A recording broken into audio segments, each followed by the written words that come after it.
menjaga persatuan Indonesia. Di lain sisi, kita juga harus tetap menggunakan dasar-dasar nilai Pancasila sebagai pedoman dalam mengembangkan ilmu pengetahuan dan teknologi agar kita dapat tidak terjebak dan tepat sasaran mencapai tujuan bangsa. Sejak dulu, ilmu pengetahuan mempunyai posisi penting dalam aktivitas berpikir manusia. Istilah ilmu pengetahuan terdiri dari dua gabungan kata berbeda makna, ilmu dan pengetahuan.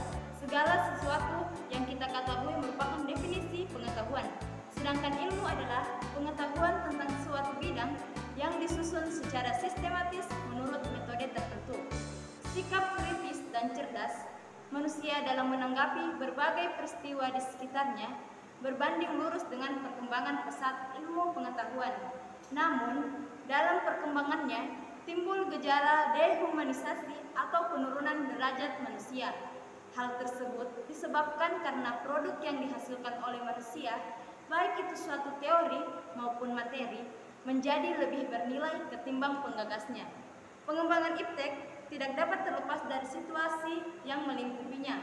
Artinya, iptek selalu berkembang dalam suatu ruang budaya Pancasila sebagai dasar nilai pengembangan ilmu. Artinya, kelima sila Pancasila merupakan pegangan dan pedoman dalam pengembangan ilmu pengetahuan dan teknologi. Ada juga ilmu dalam perspektif histori, yaitu ilmu pengetahuan yang berkembang melangkah secara bertahap menurut dekade waktu dan menciptakan zamannya. Dimulai dari zaman Yunani kuno, abad tengah, abad modern, sampai abad kontemporer. Optimisme dan optimisme dalam menghadapi ilmu pengetahuan dan teknologi adalah konsekuensi yang harus diterima oleh manusia sebagai akibat dari sebagaimana disebut oleh Iskandar Ali Syahbana, fenomena dialektika teknologi.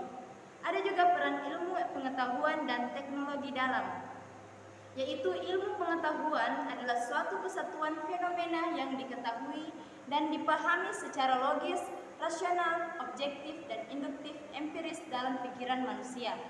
Ada juga ilmu pengetahuan sebagai proses produk dan masyarakat.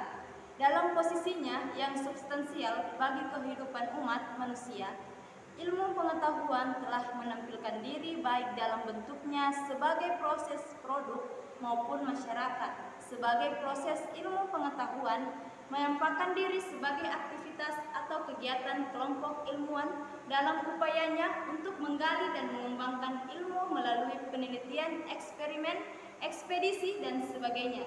Sebagai produk ilmu pengetahuan menampakkan diri sebagai hasil kegiatan kelompok ilmuwan berupa teori, ajaran-ajaran, paradigma, dan temuan-temuan yang lain yang disebarluaskan dan diwariskan kepada masyarakat dunia.